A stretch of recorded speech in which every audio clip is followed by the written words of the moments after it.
Assalamualaikum warahmatullahi wabarakatuh. Dikisahkan, setelah wafatnya junjungan Nabi besar Rasulullah Muhammad SAW pada tahun 11 Hijriah, membuat kota Madinah mencekam. Suku-suku Arab di luar Mekah dan Madinah secara serentak menyatakan memisahkan diri dari naungan Islam. Inilah yang dikenal dengan gerakan murtad. Ada yang tak mau lagi mengeluarkan zakat. Bahkan, ada yang mengangkat dirinya sebagai Nabi baru utusan Allah, seperti Tulaihah al-Asadi. Dan tokoh besar Bani Hanifah di Yamamah, yaitu Musailamah, yang sebelumnya disebut-sebut Rasulullah dengan sebutan Musailamah al-Kadzab, yaitu Musailamah sang pendusta. Setelah wafatnya Rasulullah, mereka bahkan berani menyerang kota Madinah saat Madinah kosong. Karena saat itu, hampir seluruh kekuatan muslimin dikirim Khalifah Abu Bakar ke wilayah Syam.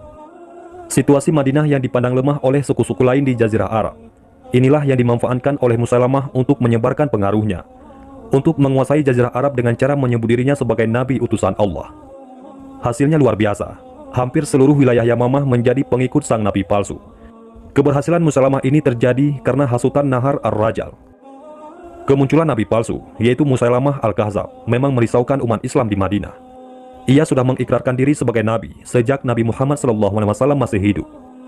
Musailamah berkata kepada kaum pengikutnya, "Aku bersaksi, Muhammad itu seorang nabi, dan aku juga seorang nabi." Ini saksinya, yaitu Nahar ar-Rajal, salah satu murid Muhammad. Tidak banyak yang mengikuti ajaran Musailamah. Namun, gerakan dakwah nabi palsu ini semakin besar sejak bergabungnya Nahar ar-Rajal. "Wahai Bani Hanifah, aku bersaksi pernah mendengar Muhammad berkata bahwa Musailamah juga seorang nabi," ujar Nahar ar-Rajal kepada pengikut Musailamah. Namun, mengapa setelah mendengar ucapan Nahar ar-Rajal, para pengikut nabi palsu, yaitu Musailamah, semakin bertambah? Karena Nahar ar-Rajal dikenal oleh sukunya sebagai seorang muslim yang langsung belajar Islam dengan Rasulullah SAW di Madinah.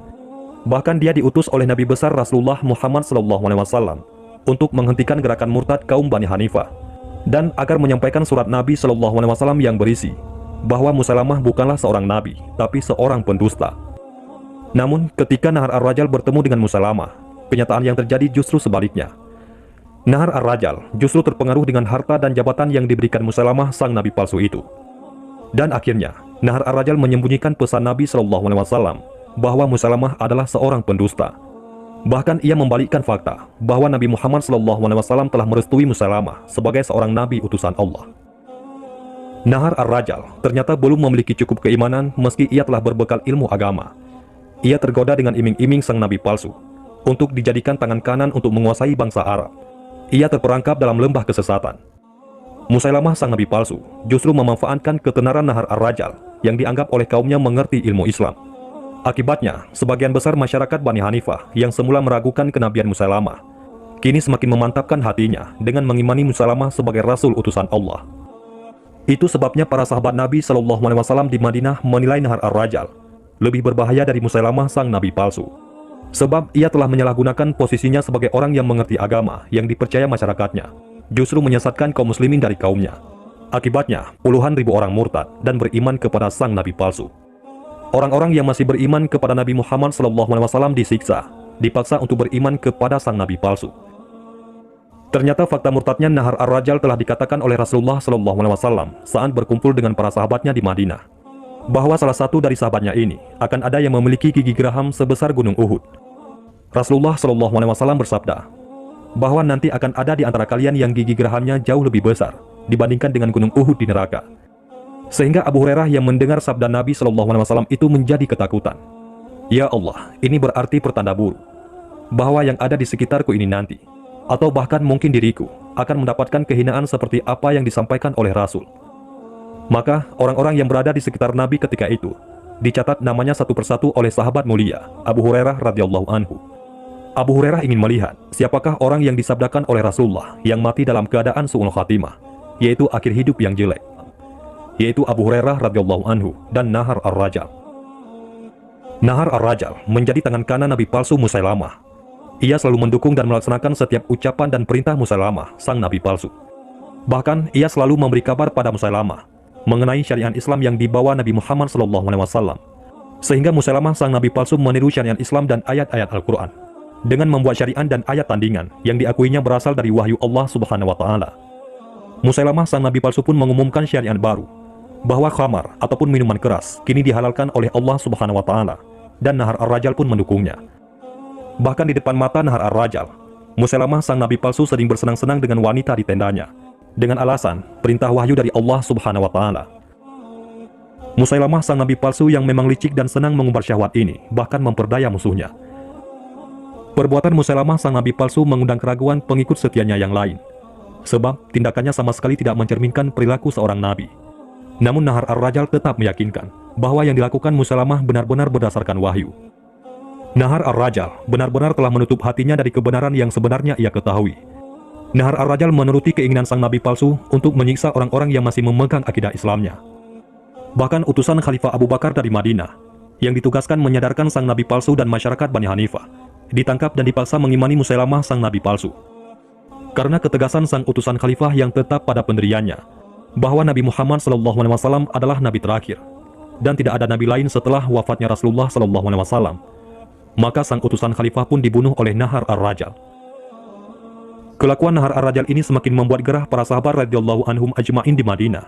Orang yang pernah bersyahadat di depan Rasulullah SAW, bahkan belajar bersama para sahabat kepada Rasul, kini menjadi budak seorang nabi palsu. Khalifah Abu Bakar pun memutuskan mengirim pasukan muslimin untuk menumpas gerakan Musailamah yang didukung Nahar Ar-Rajal. Khalifah mengutus pasukan di bawah pimpinan Ikrimah bin Abu Jahal. Namun, karena besarnya jumlah pengikut Musailamah, maka Khalifah Abu Bakar menambah pasukan bantuan yang dipimpin Khalid bin Walid.